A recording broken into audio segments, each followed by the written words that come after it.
അല്പസമയ വചന ശുശ്രൂഷയ്ക്കായിട്ടൊരു വേദവചനം വായിക്കുന്നു. മത്തായിയുടെ സുവിശേഷം 18-ാം അധ്യായം 4-ാം വാക്യം. ആകയാൽ ഈ ശിശുവിനെ പോലെ തന്നെത്താൻ താഴ്ത്തുന്നവൻ സ്വർഗരാജ്യത്തിൽ ഏറ്റവും വലിയവനാകുന്നു. അനുഗ്രഹീതമായ ഈ ദൈവവചനത്തെ ഓർത്ത് കർത്താവിനെ സ്തുതിക്കുന്നു. യേശുവിൻ്റെ പരസ്യ ശുശ്രൂഷ പീരീഡിൽ ഒരു ദിവസം കർത്താവിൻ്റെ ശിഷ്യന്മാരുടെ ഒരു വിഷയം സംബന്ധിച്ച് തങ്ങളുടെ കൂട്ടത്തിൽ ആരാണ് വലിയവൻ എന്നുള്ള ആ ചിന്താഗതി, അല്ലെങ്കിൽ ആ വലിയവൻ എന്ന വ്യക്തി വലിയവനായി കാണണം, അല്ലെങ്കിൽ വലിയവൻ എന്ന് അറിയപ്പെടേണ്ടുന്ന വ്യക്തി ആരാണ് എന്നുള്ള ഒരു വാദം ദൈവസന്നിധിയിലെത്തി. ശീമോൻ പത്രോസാവാണോ, ഇനി യാക്കോബാണോ, യോഹന്നാനാണോ, അല്ല ഇവരിൽ മൂവരും അല്ല വേറെ ആരെങ്കിലും ആണോ എന്നുള്ള ഒരു വിഷയമാണ് സന്ദർഭോചിതമായി നമ്മളിവിടെ വായിച്ചു പഠിക്കുവാൻ സാധിക്കുന്നത്. അപ്പോൾ യേശുവിൻ്റെ സന്നിധിയിൽ ഈ വിഷയത്തി കർത്താവ് തൻ്റെ ശിഷ്യന്മാരെ അടുക്കൽ വിളിച്ചു. അവരോട് ഉപദേശം പറഞ്ഞു മനസ്സിലാക്കി, അല്ലെങ്കിൽ സ്വർഗരാജ്യത്തിൽ ഏറ്റവും വലിയവൻ ആരെന്ന് മനസ്സിലാക്കിക്കൊണ്ടിരിക്കുന്ന വേളയിൽ ദൈവരാജ്യത്തിൻ്റെ മഹിമ അവർക്ക് മനസ്സിലാകേണ്ടതിന് കർത്താവ് ഒരു ശിശുവിനെ ശിഷ്യന്മാരുടെ അടുക്കൽ യേശുവിൻ്റെ അരികെ വിളിച്ചു നിർത്തിയിട്ട്, നിങ്ങൾ തിരിഞ്ഞ് ഈ ശിശുവിനെ പോലെ ആകണം, തന്നെത്താൻ താഴ്ത്തണം, എന്നാൽ മാത്രമേ സ്വർഗത്തിൽ വലിയവനാകുവാൻ പറ്റുകയുള്ളൂ, അതും ഏറ്റവും വലിയവൻ. അപ്പം ദൈവം യേശുക്രിസ്തു മുഖാന്തരം കർത്താവായ യേശുക്രിസ്തുവിൻ്റെ ശിഷ്യന്മാരിൽ ആഗ്രഹിക്കുന്ന വിഷയമാണ്. ലോകത്തിലുള്ള എല്ലാവരിലോ ഈ വിഷയത്തെക്കുറിച്ച് കർത്താവിന് ആഗ്രഹം ഉണ്ടാകണം എന്നില്ല. എന്നാൽ യേശുക്രിസ്തുവിൻ്റെ ശിഷ്യന്മാർ എങ്ങനെയായിരിക്കണം?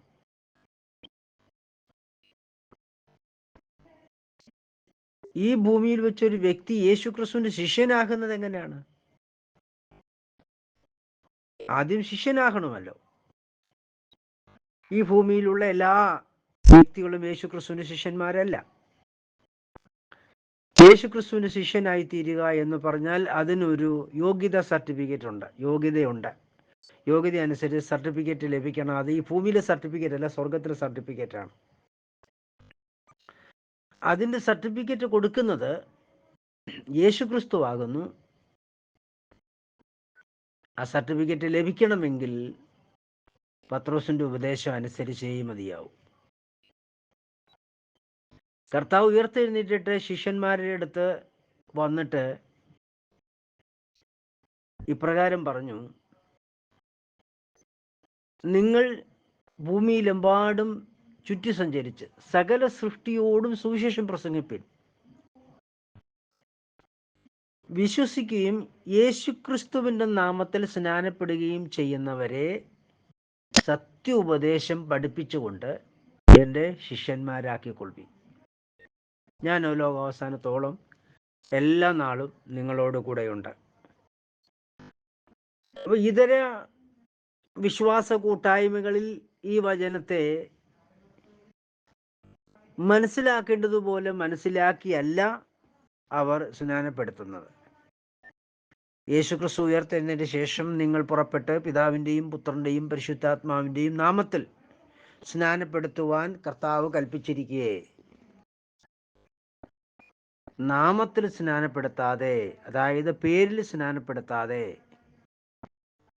ഈ വിഷയം മാത്രം പിതാവിൻ്റെയും പുത്രൻ്റെയും പരിശുദ്ധാത്മാവിൻ്റെയും നാമത്തിൽ എന്ന് പറഞ്ഞ് വാസ്തവത്തിൽ എന്താ ചെയ്യുന്നതെന്ന് ചോദിച്ചാൽ കർത്താവിനെ പരിഹസിക്കുകയാണ് ചെയ്യുന്നത്. ഇങ്ങനെ സ്നാനപ്പെടുത്തുന്നത് മുഖാന്തരം കർത്താവിനെ പരിഹസിക്കുക. കർത്താവ് കൽപ്പിച്ചതുപോലെ ചെയ്യാതെ തങ്ങൾക്ക് ഇഷ്ടമുള്ളതുപോലെ ചെയ്യുകയാണ്. കർത്താവ് കൽപ്പിച്ചിരിക്കുന്നത് എന്താണ്? നിങ്ങൾ പുറപ്പെട്ട് പിതാവിൻ്റെയും പുത്രൻ്റെയും പരിശുദ്ധാത്മാവിൻ്റെയും പേരിൽ സ്നാനപ്പെടുവാനാണ് കൽപ്പിച്ചത്. എന്നാൽ ആ പേര് എന്താണെന്ന് മനസ്സിലാക്കി ആ പേരിൽ ചെയ്യാതെ കർത്താവ് അങ്ങനെ കൽപ്പിച്ചു എന്ന് പറഞ്ഞുകൊണ്ട് കർത്താവ് എന്താണോ കൽപ്പിച്ചിരിക്കുന്നതെന്ന് മനസ്സിലാക്കാതെ കർത്താവിനെ പരിഹസിച്ചുകൊണ്ട് ചെയ്യുന്ന പ്രവൃത്തികളാണ് ഇന്ന് ഇതര ക്രിസ്ത്യ സമൂഹങ്ങളെല്ലാം ചെയ്യുന്നത്. ചിലർ മുതിർന്നവരെ ഇങ്ങനെ വെള്ളത്തിൽ മുക്കിയെടുക്കുന്നു. ചിലർ കുഞ്ഞുങ്ങളെ ഈ പേരിൽ ഇങ്ങനെ പറഞ്ഞുകൊണ്ട് വെള്ളം തളിച്ചെടുക്കുന്നു. ഇതെല്ലാം ഒന്ന് തന്നെയാണ്. ഇല്ലെങ്കിൽ ചിലർ ഒരു കൊടിയുടെ കീഴിൽ കൂടെ ഇങ്ങനെ പറഞ്ഞുകൊണ്ട് ചെയ്യുന്നു. ഒന്നുകിൽ കൊടിയുടെ കീഴിൽ കൂടെ പറയുന്നു, ഇല്ലെങ്കിൽ കുഞ്ഞുങ്ങളെ പിടിച്ച് വെള്ളം തളിച്ച് ഇങ്ങനെ പറഞ്ഞുകൊണ്ട് ചെയ്യുന്നു. ചിലർ ഇങ്ങനെ പറഞ്ഞുകൊണ്ട് മുക്കിയെടുക്കുന്നു, വെള്ളത്തിൽ പൂർണ്ണമായും നിമജ്ജനം ചെയ്ത് എടുക്കുന്നു. ഇതെല്ലാം ഒന്ന് തന്നെയാണ്. ഇതുകൊണ്ടൊന്നും ഒരു പ്രയോജനവുമില്ല. കർത്താവ് കൽപ്പിച്ചതുപോലെ ചെയ്താൽ മാത്രമേ അതിന് പ്രയോജനമുള്ളൂ. ഈ ഭൂമിയിൽ വെച്ച് ഒരു വ്യക്തി യേശുവിൻ്റെ ശിഷ്യനായി തീരണമെങ്കിൽ യോഹന്നാന്റെ സുവിശേഷം 13:20 പറയുന്ന അനുസരിച്ച് സത്യം സത്യമായി ആമേൻ ആമേൻ ഞാൻ നിങ്ങളോട് പറയുന്നു, ഞാൻ അയക്കുന്ന നിങ്ങളെ കൈക്കൊള്ളുന്നവൻ എന്നെ കൈക്കൊള്ളുന്നു, എന്നെ കൈക്കൊള്ളുന്നവൻ എന്നെ അയച്ചവനെ കൈക്കൊള്ളുന്നു. അപ്പം യേശു ക്രിസ്തുവിനെ ഈ ഭൂമിയിലേക്ക് അയച്ച പിതാവിനെ കൈക്കൊള്ളണമെങ്കിൽ ദൈവം യേശു ക്രിസ്തു മുഖാന്തരം തിരഞ്ഞെടുക്കപ്പെട്ട അപ്പോസ്തലന്മാരുടെ ഉപദേശത്തെ കൈക്കൊള്ളണം. അപ്പോസ്തോലിക ഉപദേശമാണ് അപ്പോസ്തല പ്രവൃത്തി 2:38 മുതൽ താഴോട്ട് വായിക്കുന്നത്. പത്രോസ് അവരോട്, നിങ്ങൾ മാനസാന്തരപ്പെട്ട് നിങ്ങളുടെ പാപങ്ങളുടെ മോചനത്തിനായി ഓരോരുത്തൻ യേശു ക്രിസ്തുവിൻ്റെ നാമത്തിൽ സ്നാനപ്പെടുവിൻ. യേശു ക്രിസ്തുവിൻ്റെ പേരിൽ സ്നാനപ്പെടണം. എന്തിനാ യേശു ക്രിസ്തുവിൻ്റെ പേരിൽ സ്നാനപ്പെടുന്നത്? യേശു ക്രിസ്തുവിൻ്റെ പേരിൽ സ്നാനപ്പെട്ടാലേ പാപമോചനം ലഭിക്കുള്ളൂ. പ്രിയരെ, ഈ യേശു ക്രിസ്തുവിൻ്റെ പേരിൽ സ്നാനപ്പെടുന്നതിന് എന്തിനാണ് ഇത്രയധികം നിങ്ങൾ ബലം പിടിക്കുന്നത്? ഇത് യേശു ക്രിസ്തു എന്നുള്ള പേര് മഹാദൈവത്തിൻ്റെ പേരല്ലയോ? സ്നാനപ്പെടുന്നത് കൊണ്ട് എന്തെല്ലാം ലഭിക്കുന്നു നിങ്ങൾക്കറിയാമോ? 1, പാപമോചനം ലഭിക്കുന്നു. 2, യേശു ക്രിസ്തു എന്ന പേരിനെ ധരിക്കുന്നു. 3, യേശു ക്രിസ്തുവിൻ്റെ ക്രൂശുമരണത്തോട് പങ്കാളിത്തം വഹിക്കുന്നു. അതായത് യേശു ക്രിസ്തുവിനോട് ചേരുന്നു. ഇപ്പം യേശു ക്രിസ്തുവിനോട് ചേരണമെങ്കിൽ യേശു ക്രിസ്തുവിൻ്റെ പേര് വേണ്ടേ? നമ്മൾ വാക്കിനാലോ പ്രവർത്തിയാലോ എന്ത് ചെയ്താലും കർത്താവായ യേശു ക്രിസ്തുവിൻ്റെ പേരിൽ ചെയ്തും അവൻ മുഖാന്തരം പിതാവിന് മഹത്വം കൊടുക്കണമെന്ന കർത്താവിൻ്റെ കൽപ്പന, അതായത് അപ്പോസ്തോലിക കൽപ്പന. ഈ കൽപ്പനകൾ നമ്മൾ ചെവിക്കൊള്ളാതെ നമുക്ക് പാപമോചനം പ്രാപിച്ചിട്ടില്ലാത്ത സ്നാനം കൊണ്ട് സ്വർഗരാജ്യത്തിലേക്ക് പ്രവേശിക്കാൻ പറ്റുകയില്ല. യേശുവിൻ്റെ ശിഷ്യനാകാൻ കഴിയുകയില്ല. യേശുവിൻ്റെ ശിഷ്യനായി ഭൂമിയിൽ ആർക്കെങ്കിലും തീരണമെങ്കിൽ നിങ്ങൾ യേശു ക്രിസ്തു എന്ന പേരിൽ സ്നാനപ്പെടണം. അത് പിതാവിൻ്റെയും പുത്രൻ്റെയും പരിശുദ്ധാത്മാവിൻ്റെയും പേരാണ് യേശു ക്രിസ്തു എന്നുള്ളത്. ഈ പേര് സ്നാപകൻ ഉച്ചരിക്കാതെ പിതാവിൻ്റെയും പുത്രൻ്റെയും പരിശുദ്ധാത്മാവിൻ്റെയും നാമമെന്ന് പറഞ്ഞ് സ്നാനപ്പെടുത്തിയാൽ നിങ്ങൾക്ക് പാപമോചനം ലഭിക്കില്ല. അഥവാ സ്നാനപ്പെടുത്തുന്ന സ്നാപകൻ ഞാൻ നിങ്ങളെ പാപങ്ങളുടെ മോചനത്തിന് പിതാവിൻ്റെയും പുത്രൻ്റെയും പരിശുദ്ധാത്മാവിൻ്റെ പേരായ യേശു ക്രിസ്തു എന്ന പേരിൽ സ്നാനപ്പെടുത്തുമെന്ന് പറഞ്ഞ് സ്നാനപ്പെടുത്തിയാലോ നിശ്ചയമായും പാപമോചനം ലഭിക്കും. നീ പിതാവിൻ്റെയും പുത്രൻ്റെയും പരിശുദ്ധാത്മാവിൻ്റെയും നാമമായ യേശുക്രിസ്തു എന്ന് പറഞ്ഞില്ലെങ്കിലും യേശുക്രിസ്തു എന്ന് പേര് പറഞ്ഞാലും മതി പാവമോചനം ലഭിക്കുവാൻ. യേശുക്രിസ്തു എന്ന പേര് ഉച്ചരിക്കാതെ പിതാവിൻ്റെയും പുത്രൻ്റെയും പരിശുദ്ധാത്മാവിൻ്റെയും നാമം എന്ന് പറഞ്ഞ് സ്നാനപ്പെട്ടാൽ ഏതൊരു വ്യക്തിക്കും ഈ ഭൂമിയിൽ വെച്ച് പാവമോചനം ലഭിക്കില്ല. പാവമോചനം ലഭിക്കാത്ത ഒരു വ്യക്തിക്കും സ്വർഗരാജ്യത്തിൽ പ്രവേശിക്കാൻ പറ്റിയല്ല. പാവിക്ക് സ്വർഗരാജ്യം അവകാശമാക്കുവാൻ കഴിയില്ല. അങ്ങനെയെങ്കിൽ നമ്മുടെ പ്രയത്നങ്ങൾ, പ്രവർത്തികൾ, വേർപാടുകൾ, വിശുദ്ധി, സത്യത്തിൻ്റെ പരിജ്ഞാനം ലഭിച്ചിട്ടും അത് പ്രാപിക്കേണ്ടതുപോലെ പ്രാപിക്കാതെ പോയാൽ ഇതുകൊണ്ടൊന്നും ഒരു പ്രയോജനവുമില്ല പ്രിയരെ, നിത്യനരകത്തിലേക്ക് പോവുകയുള്ളൂ. കാരണം മനുഷ്യവർഗത്തിന്മേൽ പിശാച് സ്ഥാപിച്ചിരിക്കുന്ന മരണമെന്ന കീറാമുട്ടി ഇത് പാപത്താലാണ് സ്ഥാപിച്ചിരിക്കുന്നത്. അതുകൊണ്ട് തിരുവെഴുത്ത് പറയുന്നു, പാപത്തിൽ എൻ്റെ അമ്മ എന്നെ ഗർഭം ധരിച്ചു. നമ്മൾ പാപം സംബന്ധിച്ചാണ് ഗർഭം ധരിക്കപ്പെട്ടിരിക്കുന്നത് അമ്മയുടെ ഉദരത്തിൽ. അങ്ങനെയെങ്കിൽ അവർ പ്രസവിച്ചത് പാപത്തെയാണ്. പാപത്തെ ഗർഭം ധരിച്ച് പാപത്തെ പ്രസവിച്ചിരിക്കുന്നു. അതുകൊണ്ട് ഒരു ഭാവിയും ദൈവരാജ്യം അവകാശമാക്കില്ല. അതുകൊണ്ട് പ്രിയരെ, ഈ ഭൂമിയിൽ നിങ്ങൾ ക്രിസ്ത്യാനിയായി പെന്തക്കോസുകാരായി ജീവിച്ചതുകൊണ്ട് ഒരു ഫലവുമില്ല എന്ന് ഞാൻ നിങ്ങളോട് യേശുക്രിസ്തുവിൻ്റെ നാമത്തിൽ പ്രബോധിപ്പിക്കുന്നു. എന്നാൽ യേശുക്രിസ്തുവിൻ്റെ നാമത്തിൽ സ്നാനപ്പെട്ട് വേർപെട്ട് കഴിഞ്ഞാൽ പാവമോചനം പ്രാപിക്കുന്നു, യേശുക്രിസ്തുവിൻ്റെ സ്നേഹിതനാകുന്നു, സഹോദരനാകാൻ കഴിയുന്നു, യേശുക്രിസ്തുവിനോടുകൂടെ ഈ ഭൂമിയിൽ വസിച്ച് കൂടെ യാത്ര ചെയ്യാൻ പറ്റുന്നു, യേശുക്രിസ്തു ഒരുക്കുന്ന രാജ്യത്തിലേക്ക് പ്രവേശിക്കാൻ പറ്റും. യോഹന്നാന്റെ സുവിശേഷം 14-ാം അധ്യായത്തിൽ നിങ്ങളുടെ ഹൃദയം കലങ്ങിപ്പോകരുത്, എന്നിൽ വിശ്വസിപ്പീൻ, ദൈവത്തിൽ വിശ്വസിപ്പീൻ, ഞാൻ നിങ്ങൾക്ക് വേണ്ടി സ്ഥലം ഒരുക്കാൻ പോകുന്നു. ആര് സ്ഥലം ഒരുക്കാൻ പോകുന്നു എന്നാണ് പറഞ്ഞത്? പിതാവിൻ്റെയും പുത്രൻ്റെയും പരിശുദ്ധാത്മാവിൻ്റെയും നാമം ആണോ സ്വർഗത്തിൽ എന്ത് ചെയ്യുന്നത്? സ്ഥലം ഒരുക്കാൻ പോകുന്നത്. ആ നാമമാണ്. പക്ഷെ അതാരാണ്? യേശുക്രിസ്തു എന്ന പേരാണ്. ഇപ്പൊ സ്വർഗത്തിൽ സ്ഥലം ഒരുക്കുന്നത് യേശുക്രിസ്തു എന്ന പേരിന്റെ ഉടമസ്ഥനാണ്. അങ്ങനെയെങ്കിൽ സ്ഥലം ഒരുക്കുന്നത് ഏത് പേരിലാണ്? യേശുക്രിസ്തു എന്ന പേരിലാണ് സ്ഥലം ഒരുക്കുന്നത്. ഇപ്പൊ യേശുക്രിസ്തു എന്ന ഇട്ടിരിക്കുന്ന അടിസ്ഥാനമല്ലാതെ മറ്റൊന്നിലൂടുവാൻ ആർക്കും കഴിയില്ല. ഇപ്പൊ യേശുക്രിസ്തു എന്ന് ഇട്ടിരിക്കുന്ന അടിസ്ഥാനത്തിലാണ് സ്വർഗത്തിൽ വീട് പണിയുന്നത്, സ്ഥലം ഒരുക്കപ്പെടുന്നത്. ആ പേരിലൂടെ അല്ലാതെ സ്വർഗത്തിൽ പ്രവേശിക്കുവാനോ നമുക്കൊരു സ്ഥലം അവിടെ ഒരുക്കപ്പെടുവാനോ സാധ്യമല്ല.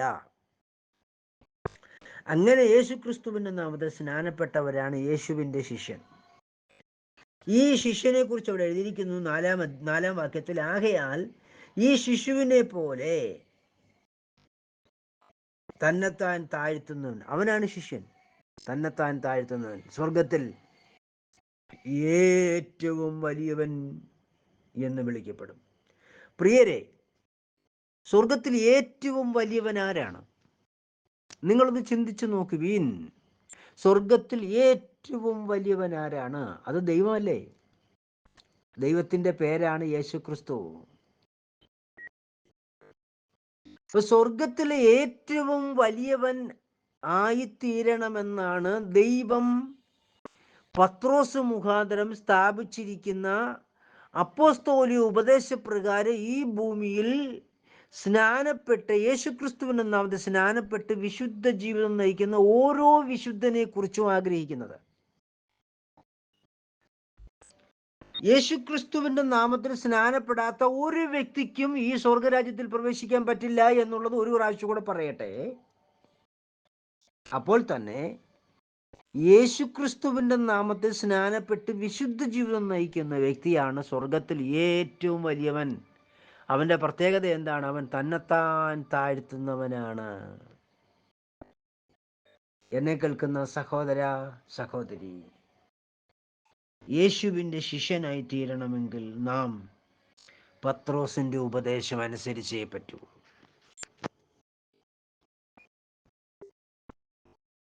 യേശു തൻ്റെ ശിഷ്യനാകുന്ന പത്രോസിന്റെ വീട്ടുപേര് പറഞ്ഞ്, കുടുംബ പേര് പറഞ്ഞിട്ട് ഇങ്ങനെ പറഞ്ഞു: ബരയോന ശിമോനെ, നീ ഭാഗ്യവാൻ, ജഡരക്തങ്ങളല്ല സ്വർഗസ്വനായ എൻ്റെ പിതാവത്രേ നിനക്കിത് വെളിപ്പെടുത്തി തന്നത്. നീ പത്രോസാകുന്നു,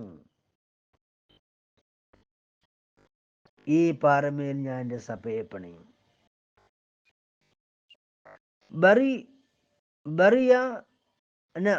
ബറിയോന ശിമോനെ എന്ന് വിളിച്ചിരിക്കുന്നത് അവൻ്റെ വീട്ടുപേരാണ്, അല്ലെങ്കിൽ അവനെക്കുറിച്ച് ലോകത്തിലുള്ള അഡ്രസ്സാണ്. എന്നാൽ പത്രോസ് എന്ന് പറഞ്ഞിരിക്കുന്നത് ഈ ലോകത്തിൻ്റെ അഡ്രസ് അല്ല. പത്രോസ് എന്നുള്ളത് ദൈവത്തിൻ്റെ, ക്രിസ്തുവേശുവിൻ്റെ ഒരു മറുപേരാണ്. അതായത് ദൈവത്തിൻ്റെ, സത്യത്തിൻ്റെ, ക്രൂശിൻ്റെ വചനത്തിൻ്റെ, അല്ലെങ്കിൽ ക്രൂശിൻ്റെ വചനത്തിൻ്റെ ഒരു മറുപേരാണ് പത്രോസ് എന്നുള്ളത്.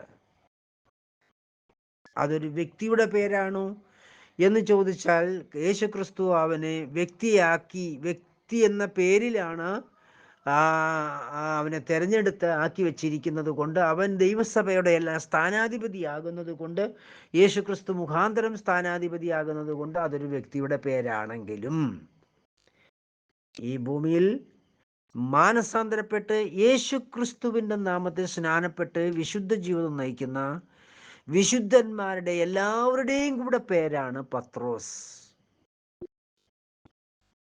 എന്താണ് തെളിവ്? ഗലാത്യ ലേഖനം 1:8 പറയുന്നു: ഞങ്ങൾ നിങ്ങളോട് അറിയിച്ചതിന് വിപരീതമായി ഞങ്ങളാകട്ടെ, സ്വർഗത്തിലൊരു ദൂതനാകട്ടെ നിങ്ങളോടൊരു സുവിശേഷം അഥവാ ഉപദേശം പഠിപ്പിച്ചാൽ അവൻ ശപിക്കപ്പെട്ടവൻ.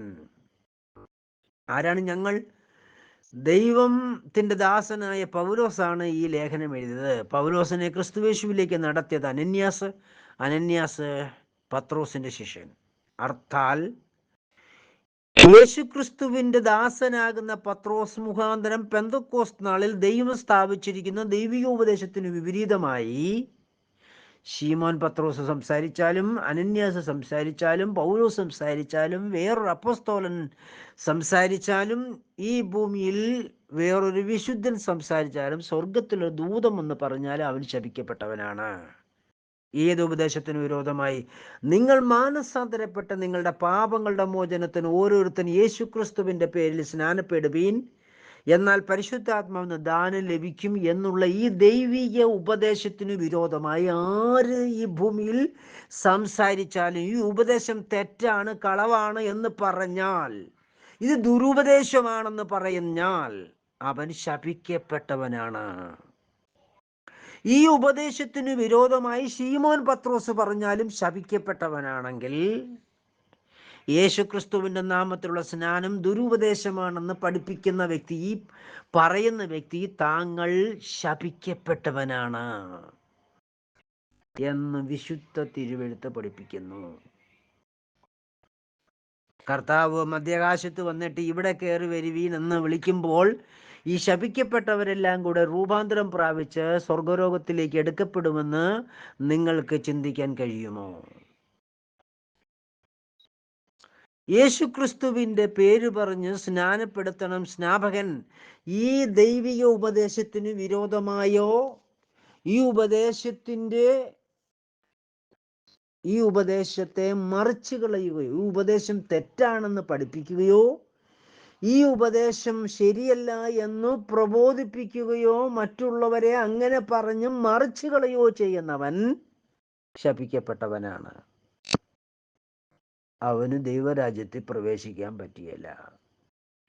അതുകൊണ്ട് തന്നെ കേൾക്കുന്ന പ്രിയ സഹോദരങ്ങളെ, പത്രോസിന്റെ ഉപദേശം അനുസരിക്കുന്ന വ്യക്തിയെ എന്തുകൊണ്ടാണ് സ്വർഗത്തിൽ ഏറ്റവും വലിയവൻ എന്ന് വിളിക്കപ്പെടുന്നത്? പത്രോസിന്റെ ഉപദേശപ്രകാരം മാനസാന്തരപ്പെട്ട് യേശുക്രിസ്തുവിന്റെ നാമത്തിൽ സ്നാനപ്പെടുമ്പോൾ താങ്കൾ യേശുക്രിസ്തുവിന്റെ പേരിൽ പാപമോചിതനായി തീരുകയാണ്. ഒന്നാമത്തെ യോഗ്യത. ആകയാൽ താങ്കളുടെ ആത്മാവും ജീവനും ശരീരവും ഒരേപോലെ പാപരഹിതമായി തീരുന്നു. ഇക്കാരണത്താൽ നിങ്ങളിലേക്ക് പരിശുദ്ധാത്മാവെന്ന ദാനത്തെ ദൈവം അയക്കുന്നു. മറിയത്തിന്റെ ഗർഭപാത്രത്തിലേക്ക് പരിശുദ്ധാത്മാവ് വന്നതുപോലെ ഞാനിതാ കർത്താവിന്റെ ദാസി ദൈവഗീതം പോലെ എന്നിൽ സംഭവിക്കട്ടെ എന്ന് പ്രാർത്ഥിച്ചുകൊണ്ട് ദൈവസന്നിധിയിൽ ഏൽപ്പിച്ചു കൊടുത്തപ്പോൾ മറിയത്തിന്റെ ഗർഭപാത്രത്തിലേക്ക് പരിശുദ്ധാത്മാവ് വന്നതുപോലെ, ദൈവശക്തി നിഴലിട്ടതുപോലെ, സ്നാപകൻ പാപങ്ങളുടെ മോചനത്തിന് ഞാൻ നിന്നെ യേശുക്രിസ്തുവിന്റെ നാമത്തിൽ സ്നാനപ്പെടുത്തുന്നു എന്ന് പറഞ്ഞുകൊണ്ട് സ്നാനപ്പെടുത്തുമ്പോൾ, സ്നാനപ്പെടുത്തുന്ന വ്യക്തിക്കല്ല, സ്നാനപ്പെടുന്ന വ്യക്തിക്ക് ആത്മാവിലും ജീവനിലും ശരീരത്തിലും പാപമോചനം ലഭിക്കുന്നു. ഇക്കാരണങ്ങളാൽ ആ വ്യക്തി പാപരഹിതനാകുന്നു. പാപരഹിതമായ ഹൃദയത്തിലേക്ക്, പാപരഹിതമായ ശരീരത്തിലേക്ക് യേശുക്രിസ്തുവിന്റെ ആത്മാവിനെ ദൈവം അയക്കുന്നു. ഇത് ഞാൻ പറഞ്ഞല്ല. അപ്പോസ്തല പ്രവൃത്തി 2-ാം അധ്യായത്തിന്റെ 38-ാം വാക്യം. പത്രോസ് അവരോട്, നിങ്ങൾ മാനസാന്തരപ്പെട്ട് നിങ്ങളുടെ പാവങ്ങളുടെ മോചനത്തിന് ഓരോരുത്തൻ യേശുക്രിസ്തുവിന്റെ പേരിൽ സ്നാനമേൽപ്പീൻ, എന്നാൽ പരിശുദ്ധാത്മാവെന്ന ദാനം ലഭിക്കും. ഈ പരിശുദ്ധാത്മാവെന്ന ദാനം യേശുക്രിസ്തുവിന്റെ നാമത്തിൽ സ്നാനപ്പെടുന്ന ഒരു വ്യക്തിക്ക് ലഭിക്കുകയുള്ളൂ.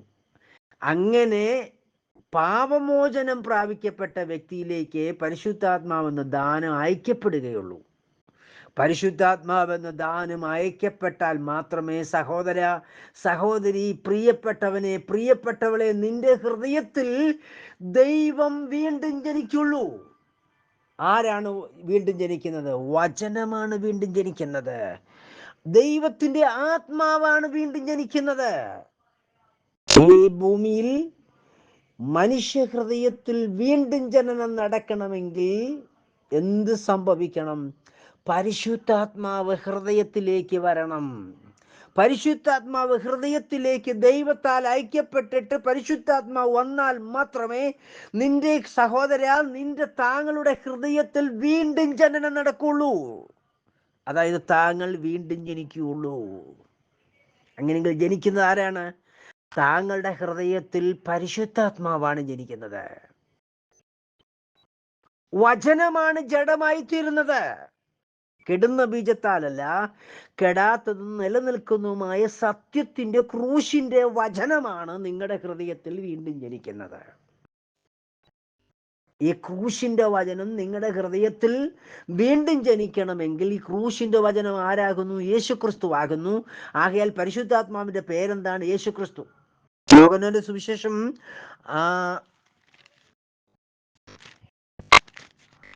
യോഹന്നാന്റെ സുവിശേഷം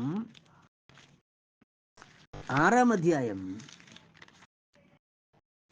62-ാം വാക്യത്തിൽ പറയുന്നത്, മനുഷ്യപുത്രൻ മുമ്പേ ഇരുന്നിടത്തേക്ക് കയറിപ്പോകുന്നത് നിങ്ങൾ കണ്ടാലോ, ജീവിക്കുന്നത് ആത്മാവാകുന്നു, ജീവിപ്പിക്കുന്നത് ആത്മാവാകുന്നു. ഈ ജീവിപ്പിക്കുന്ന ആത്മാവ് എന്ന് പറഞ്ഞൂടെ ആരെയാ പറഞ്ഞിരിക്കുന്നത്?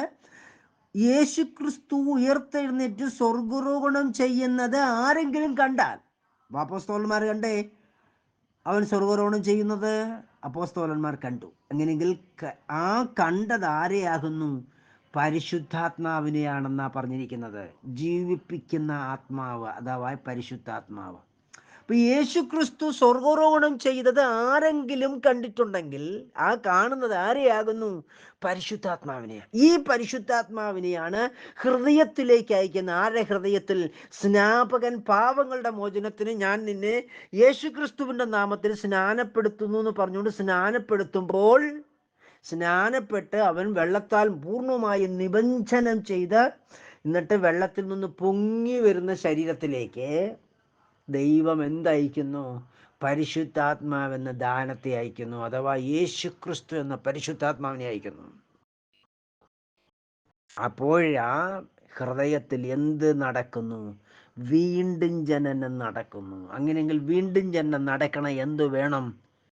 പാപമോചനം വേണം. പാപമോചനം നടക്കാത്ത ഒരു വ്യക്തിയുടെ ഹൃദയത്തിൽ വീണ്ടും ജനനം നടക്കില്ല.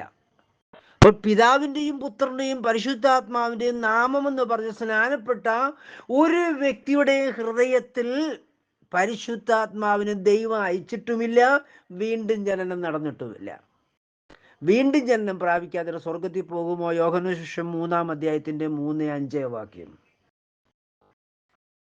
ദൈവരാജ്യത്തിൽ വീണ്ടും ജനിക്കണം. ദൈവരാജ്യം എങ്ങനെ ഇരിക്കണം എന്ന് കാണണമെങ്കിൽ വീണ്ടും ജനിക്കണം.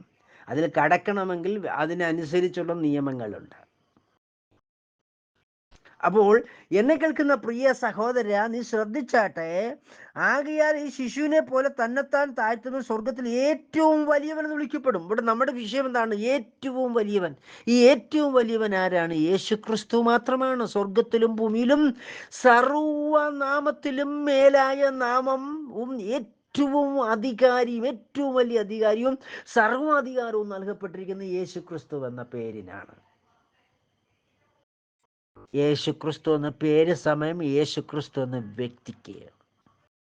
അപ്പൊ യേശുക്രിസ്തു എന്ന വ്യക്തിയാണ് സ്വർഗത്തിൽ ഏറ്റവും വലിയവൻ.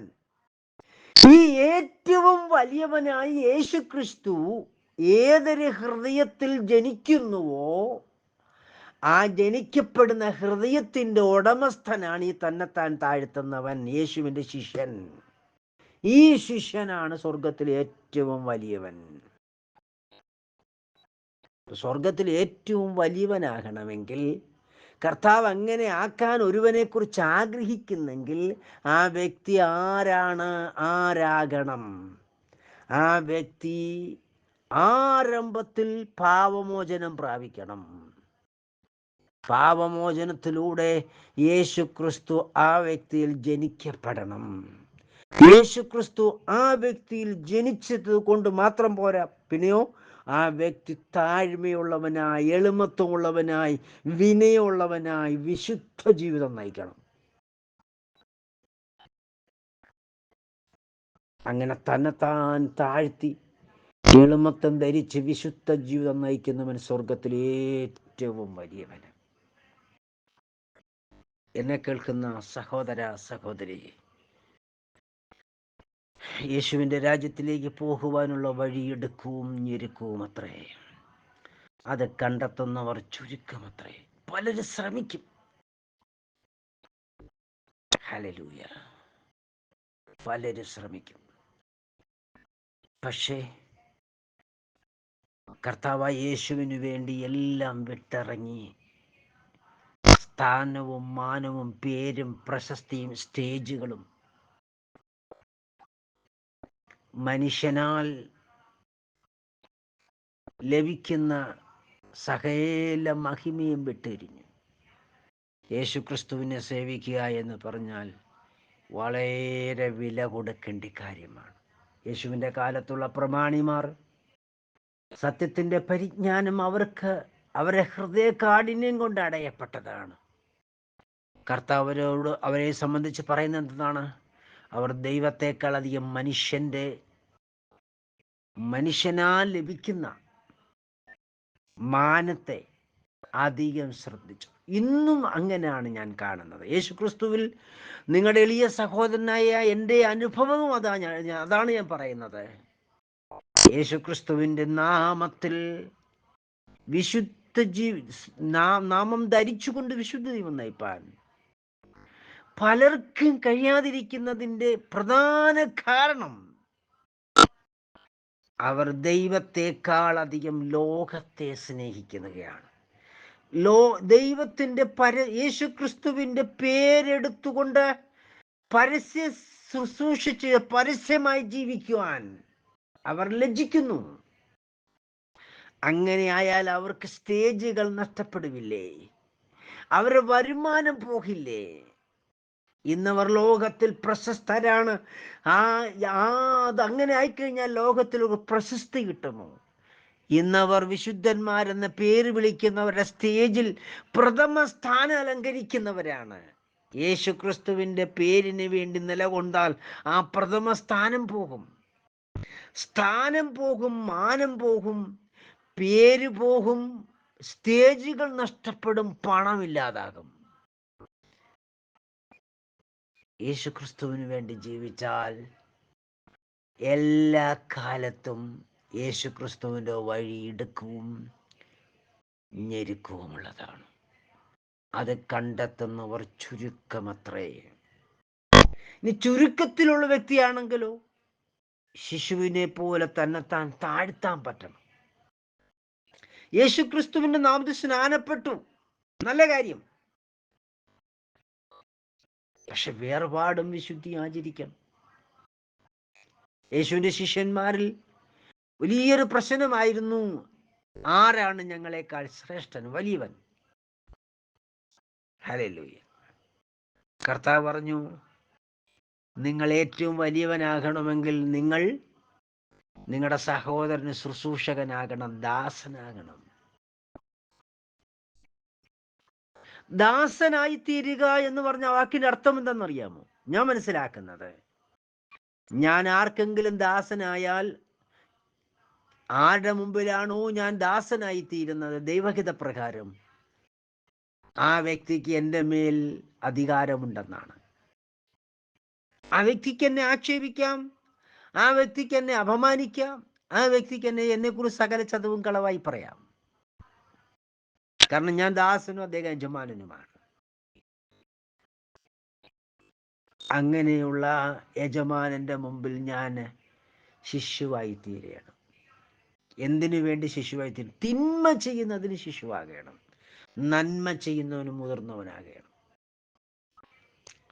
യേശുവിന്റെ പരിശുദ്ധ ശുശ്രൂഷയുടെ അവസാന പീരീഡിൽ കർത്താവ് ഒരു തുവർത്തെടുത്ത് തൻ്റെ വസ്ത്രം അഴിച്ചു വെച്ചിട്ട് ഒരു ഇളിയിൽ കെട്ടിയിട്ട് തൻ്റെ ശിഷ്യന്മാരുടെ കാല് കഴുകി. ശീമോൻ പത്രോസിന്റെ അരികെ ചെന്ന് ശീമോൻ പത്രോസ്, കർത്താവേ, അങ്ങ് എൻ്റെ കാല് കഴുകാൻ ഞാൻ യോഗ്യനല്ല, എൻ്റെ കാല് അങ്ങ് കഴുകരുതേ എന്ന് പറഞ്ഞു. അപ്പോൾ എന്താ പറഞ്ഞത്? കർത്താവ് പറഞ്ഞത്, ഞാനത് കഴുകാഞ്ഞാൽ എനിക്ക് നിന്നോട് ഓഹരിയുമില്ല, യാതൊരു ബന്ധവുമില്ല. എനിക്കും നിനക്കും തമ്മിൽ യാതൊരു ബന്ധവുമില്ല. അപ്പോൾ അവൻ പറഞ്ഞു, കർത്താവേ, എൻ്റെ കാലല്ല തലയും കൂടെ കഴുകണം. കുളിച്ചിരിക്കുന്നവർക്ക്, അത് യേശുക്രിസ്തു ചാനപ്പെട്ടവർക്ക് അവിടെ കാല് മാത്രം കഴിയാൻ മതി. അതിൻ്റെ അർത്ഥം എന്താണ്? യേശുക്രിസ്തുവിന് നാമത്തിൽ സ്നാനപ്പെട്ടിരിക്കുന്ന എൻ്റെ കൂട്ടു സഹോദരൻ്റെ പാദ ശുശ്രൂഷ ചെയ്യുക എന്ന് വാക്കിൻ്റെ അർത്ഥം എന്താണ്? അവന് വേണ്ടി ഞാൻ എളിമത്വം ധരിക്കുക, അവന് വേണ്ടി ഞാൻ ഏത് ശുശ്രൂഷയും യേശുക്രിസ്തുവിൻ്റെ നാമനിമിത്തം ചെയ്യുവാൻ അവനോടുള്ള ബന്ധത്തിൽ ഞാൻ അവനോട് കടപ്പെട്ടിരിക്കുന്നു. ഇതാണ് കർത്താവാകുന്ന ദൈവം അർത്ഥമാക്കുന്നത്. അങ്ങനെയാണെങ്കിൽ ഈ ശിശുവായി തീരുക എന്ന് കർത്താവ് ഉദ്ദേശിക്കുന്നത് എന്താണ്? എളിമത്വം ധരിക്കുക. അപ്പം നമ്മുടെ മുമ്പിലുള്ള സഹോദരൻ എന്നേക്കാൾ ശ്രേഷ്ഠനാണ്. അങ്ങനെയെങ്കിൽ ആ സഹോദരന് എന്നെക്കുറിച്ച് എന്തും പറയാം, എങ്ങനെയും പ്രവർത്തിക്കാം, എങ്ങനെ ആയിരിക്കാം. പക്ഷെ എനിക്ക് അദ്ദേഹത്തെ ട്രീറ്റ് ചെയ്യുമ്പോൾ അദ്ദേഹത്തെ എന്നേക്കാൾ ശ്രേഷ്ഠനായിട്ടേ കാണാൻ പറ്റുകയുള്ളൂ. അതുകൊണ്ട് ഞാൻ അദ്ദേഹത്തോട് വേർതിരിക്കാൻ പാടില്ല. അദ്ദേഹത്തോട് ഞാൻ എപ്പോഴും ക്ഷമിക്കണം. എപ്പോഴും യേശുക്രിസ്തുവിൻ്റെ നാമത്തിൽ ക്ഷമ പറയുന്ന ഒരു മാനദണ്ഡം എനിക്ക് ഓരോ ദൈവത്തോട് ഉണ്ടായിരിക്കണം. അദ്ദേഹത്തെ ഞാൻ ബഹുമാനിക്കണം, അദ്ദേഹത്തെ ഞാൻ ആദരിക്കണം. എൻ്റെ വാക്കുകളിൽ ഞാൻ അദ്ദേഹത്തിനോട് ആദരിച്ച് സംസാരിക്കണം. അഥവാ എന്തെങ്കിലും തെറ്റ് വന്നു പോയാൽ, എൻ്റെ ജീവിതത്തിൽ എൻ്റെ വാക്കിലോ പ്രവൃത്തിയിലോ തെറ്റുപോയാൽ യേശുക്രിസ്തുവിൻ്റെ നാമത്തിൽ ക്ഷമ പറഞ്ഞ് ക്രമീകരണം ചെയ്യണം. അങ്ങനെയെങ്കിൽ യേശുക്രിസ്തുവിൻ്റെ രാജ്യത്തിലേക്കുള്ള വഴി ഇടുക്കവും ഞെരുക്കവും അത് കണ്ടെത്തുന്നവർ ചുരുക്കവും അത്രേ. അതുകൊണ്ട് തന്നെ കേൾക്കുന്ന പ്രിയ സഹോദര സഹോദരി, യേശുക്രിസ്തുവിൻ്റെ രാജ്യത്തിലേക്കുള്ള വഴി കണ്ടെത്തുവാൻ സർവശക്തൻ നിങ്ങളെ സഹായിക്കട്ടെ. നിങ്ങൾ സ്വർഗത്തിലെ ഏറ്റവും വലിയവനാകുക. സ്വർഗത്തിലെ ഏറ്റവും വലിയവൻ യേശുക്രിസ്തു മാത്രമാണ്, വേറെ ആരുമില്ല. അങ്ങനെയെങ്കിൽ ദൈവം യേശുക്രിസ്തു എന്ന കർത്താവ് നിങ്ങളെ സ്വർഗത്തിൽ ഏറ്റവും വലിയവനായി പ്രഖ്യാപിക്കുന്നു എങ്കിൽ അതുകൊണ്ട് ദൈവത്തിന് വലിയ ലക്ഷ്യമുണ്ട്, ഉദ്ദേശമുണ്ട്. നാം എന്ന, അല്ലെങ്കിൽ ഞാനെന്ന, താങ്കളെന്ന വ്യക്തിത്വത്തെക്കുറിച്ച് കർത്താവിന് ചില പദ്ധതികളും പ്ലാനുമുണ്ട്. ആ പദ്ധതിയും പ്ലാനും എന്താണ്? തിന്മയ്ക്ക് ശിശുവായി തീരുക, നന്മയ്ക്ക് മുതിർന്നവനായി തീരുക. യേശുക്രിസ്തുവിൻ്റെ ഭാവം ധരിക്കുക, യേശുക്രിസ്തു എന്ന നാമം ധരിക്കുക, പാപമോചനം പ്രാപിക്കുക.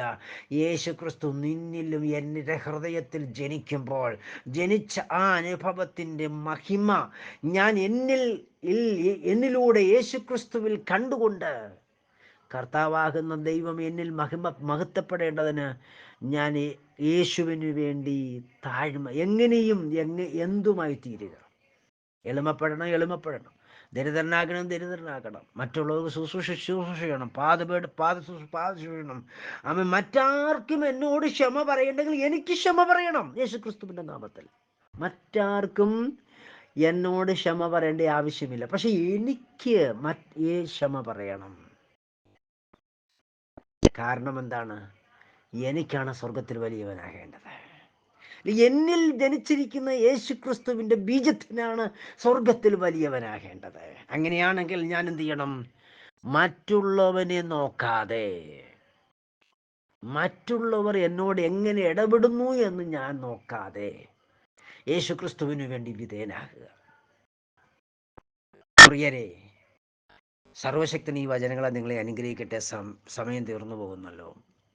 പ്രിയരെ, സ്വർഗത്തിൽ കർത്താവ് ആഗ്രഹിക്കുന്നത് പോലെ ഏറ്റവും വലിയവനായി തീരുവാൻ ദൈവമായ കർത്താവ് നിങ്ങളെ എല്ലാവരെയും സഹായിക്കട്ടെ എന്ന് പ്രാർത്ഥിച്ചുകൊണ്ട് എൻ്റെ വാക്കുകളെ നിർത്തുന്നു. ദൈവമായ പരിശുദ്ധ പിതാവ് നിങ്ങളെല്ലാവരെയും അനുഗ്രഹിക്കട്ടെ, സഹായിക്കുമാറാകട്ടെ.